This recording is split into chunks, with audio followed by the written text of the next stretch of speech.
2023 के अंदर बाबर आजम ने पीएसएल की हिस्ट्री के अंदर पहली सेंचुरी की थी। बैक कर गया बाबर आजम, है ना। मैं ऐसा नहीं कह रहा हूं, पूरी दुनिया के लिए याद करो किसका वर्ल्ड कप हम बुरी तरह हारे थे। बाबर ने क्या किया 2016 से लेकर 2026 तक, सुनो मेरी जबानी, 52 पे 100 करिए। अबे पागल हो तुम लोग कोई।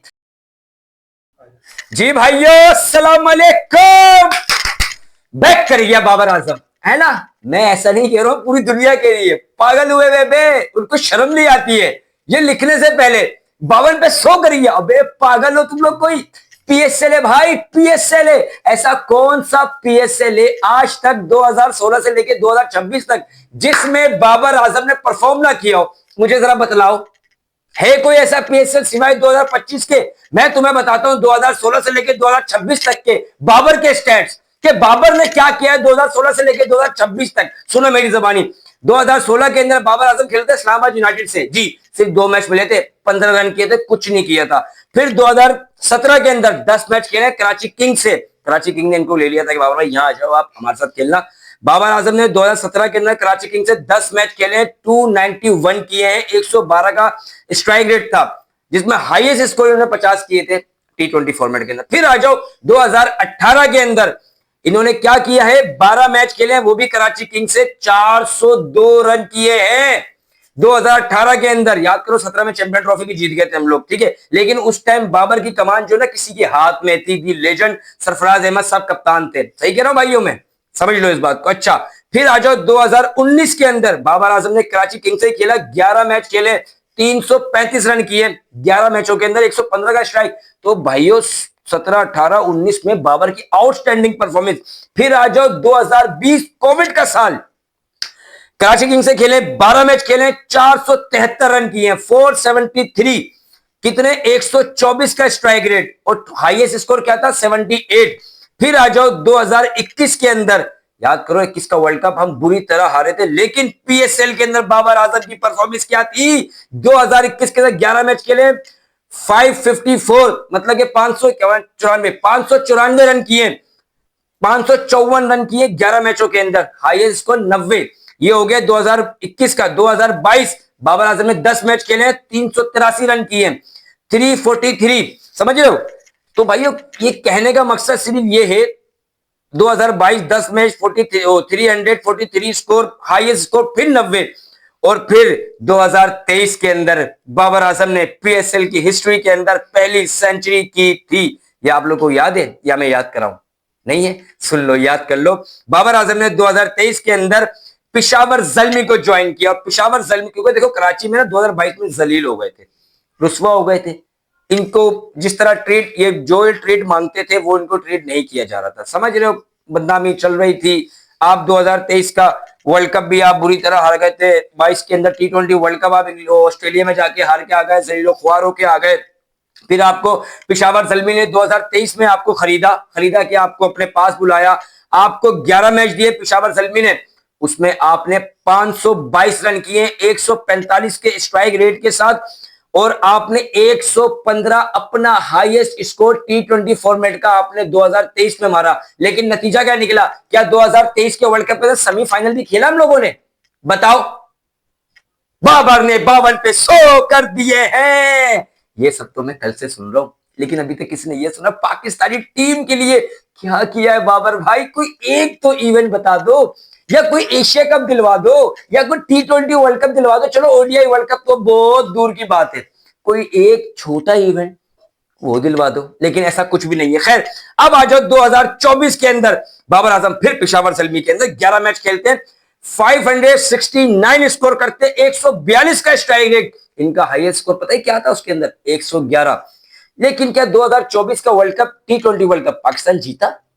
सेमीफाइनल खेला पाकिस्तान ने, जलीलो ख्वार हो गया था पाकिस्तान। लेकिन बाबर आजम पीएसएल के अंदर फिर भी छाए हुए थे।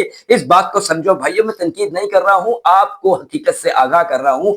होना है तो हो जाओ, और अगर नहीं होना तो वही कच्चे क्रिकेटर्स की तरह उनकी लय में बह जाओ, और 52 पे 100 के ऊपर झूमते रहो, डांस करते रहो, नाचते रहो, मुझे कोई फर्क नहीं पड़ता। फिर आ जाओ भाइयों पिछला साल 2025, ये साल बाबर का थोड़ा सा बुरा गया।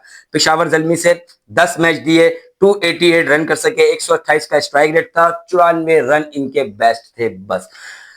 2026 लेकिन 25 के अंदर भी जो हमने चीजें गवाई हैं, क्या कुछ मिल सका हमारे को? मैं खाली इस बात का जवाब मांग रहा हूँ। बार बार स्वेट आ रहा है, पसीना भी साफ करना पड़ रहा है। सिर्फ मुझे आप लोग इतना बता दो कि बाबर आजम, शादाब खान, शाहीन शाह अफरीदी, साइम अय्यूब, मोहम्मद रिजवान, ये सारे के सारे जो है इतनी बड़ी बड़ी पीएसएल के परफॉर्मेंस करते हैं क्या, लेकिन ये लोग किसी भी हाल के अंदर पाकिस्तानी टीम के लिए कुछ करते हैं? अगर पाकिस्तानी टीम के लिए कुछ करते हैं तो मुझे बता दो, मैं बोलूंगा सही है। और सोने पे सुहागा, अजहर महमूद भाई अस्सलाम वालेकुम। कल जो आपने प्रेस कॉन्फ्रेंस में अपने अल्फाज इस्तेमाल किए, सर दिल कर रहा है मैं आपका माथा नहीं मैं नहीं चूम सकता, पसीने आ रहे हैं आपको, नमकीन पसीने होते हैं। खैर, अब मैं आपको एक चीज समझाऊं। कल अजहर महमूद साहब ने, हमारे अपने अजहर महमूद साहब, कल उन्होंने प्रेस कॉन्फ्रेंस की है, ठीक है, मैच के बाद, और कह रहे हैं कि बाबर आजम के साथ आप लोगों ने नाइंसाफी की है, उसको चौथे नंबर पे खिला के बाबर आजम जो है ओपनिंग के अंदर फिट बैठता है। अजहर भाई, आती है थोड़ी शर्म? सच्ची बताओ, मुझे छोड़ दो, थोड़ी सी आती है? थोड़ी सी आती तो होगी यार। अगर आए तो खुद बताना, मुझ पे ब्लेम ना करना कि मैं क्या कह रहा हूं। देखो भैया, मैं तो बोलूंगा अपने मुल्क के लिए, मुझे पीएसएल में रन नहीं चाहिए भाइयों, नहीं चाहिए। और मैं तो उन एक्स क्रिकेटर जिसने अपनी पूरी जिंदगी में सिर्फ एक पूरी सीरीज भी नहीं खेली होगी, इक्का दुक्का मैच मिले और वो भाई उसका बस चले, तो वो बाबर आजम को पूरा उठाए यूं, नहीं, आप लोग बुरा मान जाओगे, मैं वो कर जाऊंगा। खैर, समझ रहे हो मैं किसकी बात कर रहा हूं? उसका पता नहीं, समझ नहीं आ रहा बाबर आजम क्या रिश्तेदार है, बहनोई है, भांजा है, भतीजा है, फादर है, क्या है, मुझे कुछ नहीं पता। अबे इतने, अबे भाई, तुम हुब्बे बाबर के अंदर बुग़्ज़े पाकिस्तान ना करो, पाकिस्तान से मोहब्बत करो मेरे भाइयों। हमारी जो ये अवाम है, कल तुमने सो नोट किया है कुछ, बाबर आजम की हर पोस्ट के ऊपर इतने ज्यादा लाइक्स होते थे, कल इतने नहीं थे। वो लोग खुशियां मना रहे जो बेचारे 2-3 साल से चाह रहे थे कि यार अब तो हमारा लोकल किंग परफॉर्म कर जाए, अब तो हमारा लोकल किंग परफॉर्म कर जाए। वो लोग खुशियां मना रहे।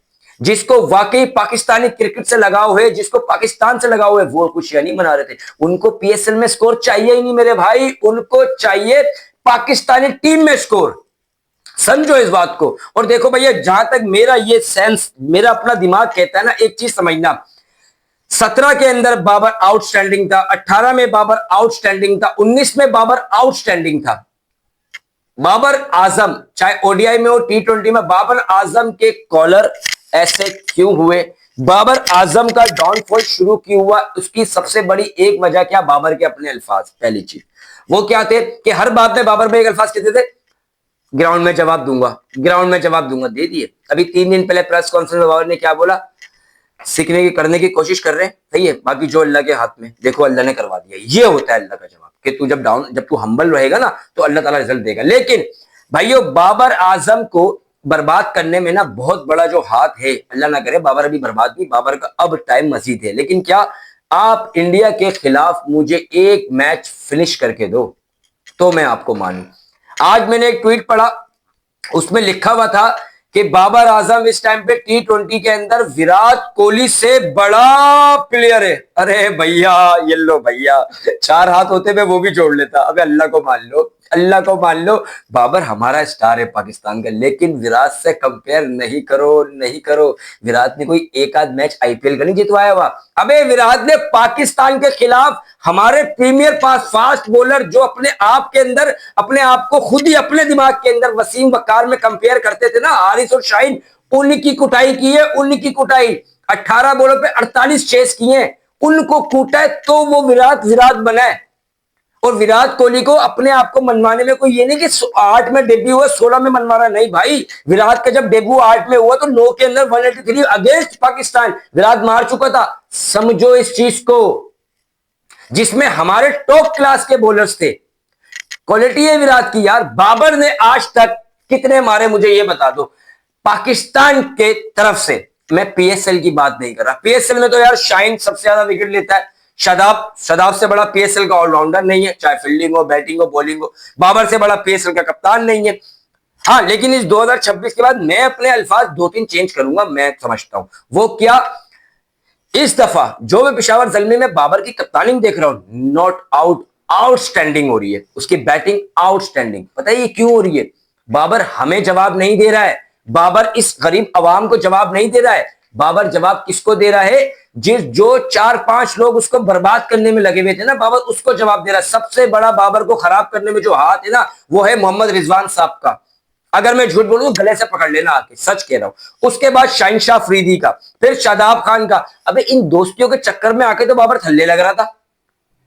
वरना मुझे बता दो, जब 18 पे 48 चाहिए थे इंडिया को, हम मेलबर्न में क्रिकेट खेल रहे थे, सेमीफाइनल था, क्या था वो, सही है, नहीं राउंड का मैच था, राउंड का मैच था। अच्छा, क्योंकि हम तो फ्रॉम द फाइनल खेले थे उस दौरान। अच्छा, राउंड के मैच के अंदर जब चाहिए विराट कोहली ने चेस किया, उस टाइम पे मुझे सिर्फ ये बता दो, क्या हमारे प्रीमियर फास्ट बॉलर नहीं थे? उस टाइम पे बाबर बेचारा यूं खड़ा होता था, यूं। लेकिन जितवाए कौन? अगर वो टूर्नामेंट हम जीत जाते तो बाबर का नाम इतिहास में आ जाता। अबे अपने ही गिराते हैं नशे मन पे बिजलियां, इस बात को मान लो। हमें मारने वाला बाहर से नहीं आता, हमारे अंदर सफ में खड़ा होता है। वही बाबर के साथ हुआ, इस बात को अंडरस्टैंड करो। जब से बाबर इन लोगों से अलग हुआ है, बता दो इस टीम में कौन है बाबर के साथ? यंग टैलेंट बासिद है, यंग टैलेंट वो क्या नाम है उसका, मोहम्मद अली है, कुशाल मेंडिस है, एरोन हार्डी है, ये लोग खेल ले, मोहम्मद हारिस है, लप्पा, ये लोग खेल ले। जब जाके बाबर बाबर बन रहा है। खैर भाइयों छोड़ो, बहुत ज्यादा हो गई बाबर के ऊपर बातें, मैं ज्यादा बात नहीं करूंगा। लेकिन भाइयों देखो, मुझे बाबर से मसला नहीं है, मुझे मसला है कि पाकिस्तान के लिए करो। पीएसएल पाकिस्तान की लीग है, पाकिस्तान नहीं है। पाकिस्तान पाकिस्तान ब्रांड है। पाकिस्तान जो हमारे फील्ड मार्शल साहब दिखा भी रहे हैं कि वाकई पाकिस्तान ब्रांड है, अल्हम्दुलिल्लाह। और ये और अभी आगे जाएगा, मजीद आगे जाएगा इंशाल्लाह ताला। खैर भाइयों आ जाओ, छोड़ दो सियासत को, पीएसएल के ऊपर आ जाता हूँ। कहीं का कहीं निकल जाता हूँ, मेरी आदत खराब हो जाती है इन मामलों के अंदर। हमें कितनी दफा कामरान भाई भी टोक चुके, मलिक साहब कहाँ थे, कहाँ चले गए, आ गया वापसी। आज पीएसएल में रेस्ट का दिन था, आराम किया सबने। कल एक्शन का दिन है, एक्शन शुरू होगा लाहौर कलंदर वर्सेस क्वेटा ग्लैडिएटर्स। अच्छा, उसके बाद 2 मैच है, कल फिर है पिंडी वर्सेस मुल्तान। अब ये पिंडी जाते जाते किसी एक को डसता हुआ जाएगा, जो मुझे लग रहा है। खुद तो सारे मैच हारा हुआ है, किसी एक को गड़वा देगा, जो मुझे लगता है। वरना मैं चाहूंगा ऐसा ना हो, ठीक है। और पिंडी भाई, पिंडी वालों, प्लीज आपसे रिक्वेस्ट है, अगर कल का मैच आप लोग अच्छा करना चाहते हो, जीतना चाहते हो, कप्तान चेंज कर दो एक दिन के लिए, या नीचे खिला दो, उसको ओपन से हटा दो। वो ये करता है खाली। क्रिकेट नहीं है भाई, क्रिकेट नहीं है, थोड़ा चलना भी पड़ता है। इसे क्रिकेट खेलते हैं, छोटे छोटे पाँव को चलाना पड़ता है। जब तक अपने छोटे छोटे पाँव चलाओगे नहीं, मजा नहीं आएगा। थोड़े चलाओ फिर मजा आएगा। खैर, पहला मैच है लाहौर वर्सेस क्वेटा ग्लैडिएटर्स, ये मैच है पहला मैच। अच्छा, अब इसके अंदर है लाहौर क्वेटा, ये दोनों तो भाई कुछ भी हो सकता है। लाहौर अभी कटा नहीं है, क्वेटा भी अभी नहीं कटा। एक वाइट टीम पिंडी है जो कट गया। हैदराबाद भी टूर्नामेंट के अंदर है, अभी क्वेटा भी है, लाहौर भी है। लाहौर के साथ बड़ा भंड लग रहा है, क्योंकि लाहौर एक अच्छा टीम है और डिफाई चैंपियन भी है। लेकिन लाहौर की परफॉर्मेंस जिस तरह होनी चाहिए वो नहीं हो रही। शाइन अपना पूरा एफर्ट देना, क्योंकि पाकिस्तान नहीं है ना, पीएसएल है।